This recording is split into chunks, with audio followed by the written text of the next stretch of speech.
and action. Mallory Hagan, the former Miss New York who was recently crowned Miss America, moved to New York several years ago to pursue her dream of making it big. She had a goal of staying for at least one semester, but she ended up staying and eventually won the crown. I had the chance to talk to her about her road to winning the crown and the family experiences that moved her to choose fighting child sexual abuse as her platform. Congratulations to you. Thank you. I'm really excited. Really interested in what it takes to become Miss America and your journey, because it was a real busy one for you. Yeah, well, the Miss America organization is really focused upon scholarship and education. So I just won $50,000 thanks to Artistry by Amway to finish my education once the year's over with. And as Miss America, I'll be traveling the country promoting education. I'm going to DC this weekend to meet with the Secretary of Education, Arne Duncan. We're going to discuss how we can promote STEM. And in addition, I'll be working with Children's Miracle Network hospitals as an ambassador. So I have my first appearance with them in February, which is really exciting. So the Miss America contestants at a state and local level raise money for CMN. So that's something that we're all collectively working on. And additionally, I'll be working with my personal platform, which is Stop It Now, Child Sexual Abuse. So I'll be doing a lot of work with different organizations like Stop It Now, Safe Horizon, Child Abuse Prevention Program to really help bring awareness to that subject and hopefully change some legislation on it as well. Wow, so it's going to be a busy year for you. Let's go back because you're from Alabama and you grew up wanting to be Miss America one day. When did that process start for you? Well, it started for me when I was about 13. So the Alabama program started a teen pageant that was meant to be a feeder into Miss Alabama. And then ultimately the Miss America organization became a national pageant for teens as well. So it's Miss America's Outstanding Teen now. They also give scholarship money. So I started at 13 and I just happened to do really well in the first pageant. And I kind of got a little fire under my belly for it. So I came back the next year and was first runner-up. And then I came back again and I was second runner-up.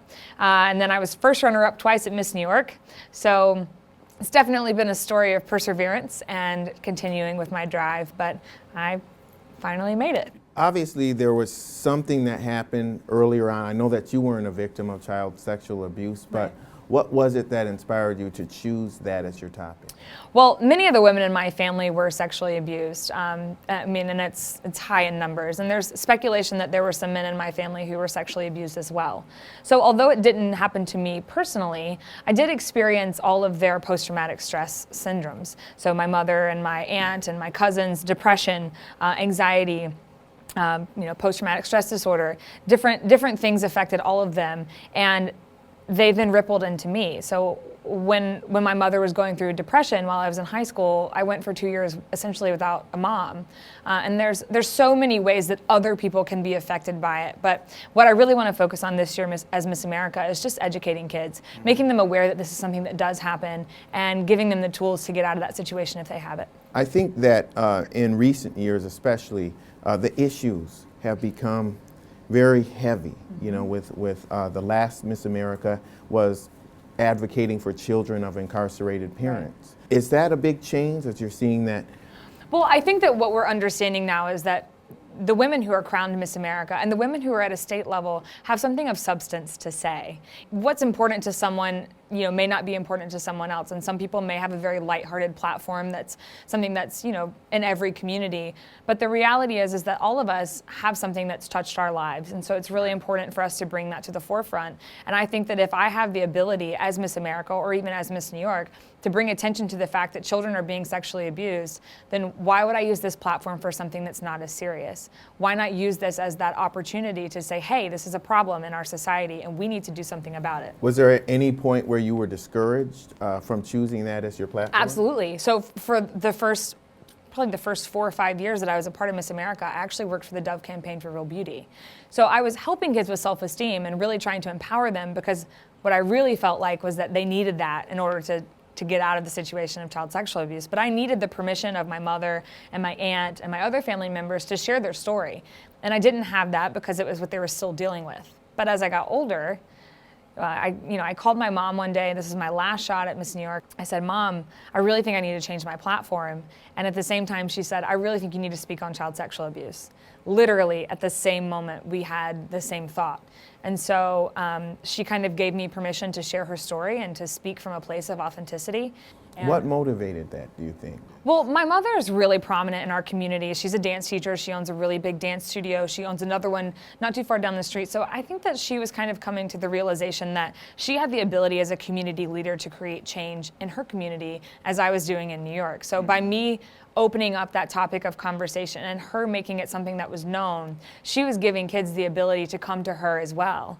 And so she was creating change in Alabama in the same way that I was creating change in New York by her giving me permission to share her story. Did the individuals who abused your family members, did they get brought to justice?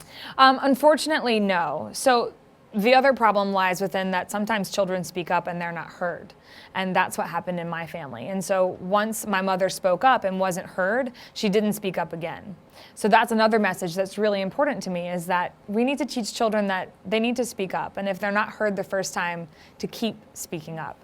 And so the person who did that to my mother was not brought to justice, but Was it a family member? is no longer alive. Okay. It was a step parent. Okay. Yeah. And so as you go forward and you think about this as your platform and you move, it comes at a time in America, obviously, with the Penn State situation and so many other instances where this is an opportune time for you because It's timely. people are receptive to it. Are you Right. finding that? People aren't as receptive to it as I would like for them to be.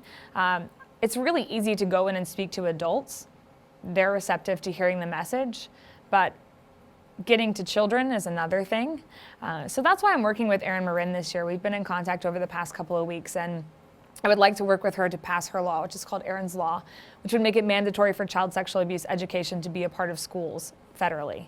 So she's really working state by state to get that passed. And so I hope this year as Miss America, I can kind of expedite that process and help it come a little sooner. And the question that you were asked on TV was about gun control and whether there should be armed guards in schools. Right. And you said I don't think the proper way to fight violence is with violence. I think the proper that was a critical point for you, wasn't it? That helped you a great deal. Well, you know, I'm not sure if it helps me or hurt me, but the judges are supposed to be judging us on, do we have an opinion and can we share it eloquently? It's not supposed to be judged upon what our opinion actually is. So it's more about how comfortable are you speaking in front of people? How comfortable are you being interviewed on stage? It's one thing to do that in the interview room, which is what we do. We're judged for 10 minutes pre-competition, but they're supposed to be kind of looking for that person who's comfortable in their skin and who can share their opinion. So it was a turning point, but not because of my opinion, more because of the way I presented it. Okay, so now you have a year and you're going to do all of this volunteer work. You're going to work with all of the sponsors. Beyond that, after this, what do you want to do with your life? Well, I'd like to use my $50,000 scholarship to continue my education at the Fashion Institute of Technology. Right now I'm studying advertising, marketing, and communications, but they have a bachelor's program in cosmetics and fragrance marketing. So I'm not sure where this year is going to take me. I know that I'll meet a lot of really incredible people, and my mind may change as far as where I want to go, but that's what I had planned on doing. So that's probably what I'll end up doing.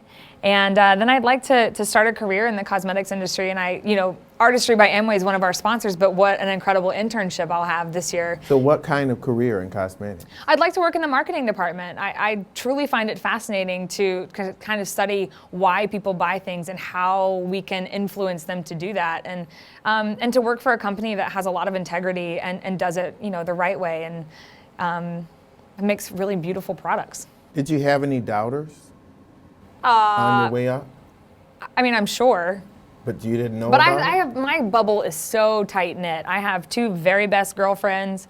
I have my parents. I have the people around me that I know are my support system. And so unless it comes out of their mouth, unless they have a doubt that I truly think I should listen to, I brush it off. So is that what you recommend for people that are trying to go for whatever goal it is that they set? Absolutely. Is that they surround themselves with people that are on board with that dream?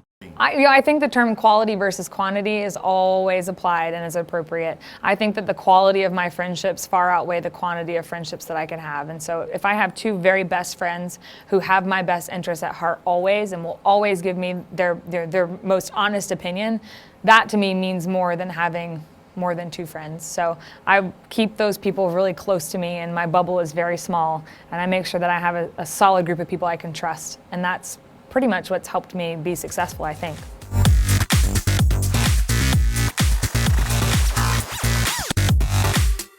Well, I can see why you're successful. I want to congratulate you, Thank you. Mallory Hagan, as Thanks. you move forward as Miss America and beyond. Thank you. And with Mallory Hagan, I'm Lee Hawkins for the Business of Celebrity. We'll see you next time.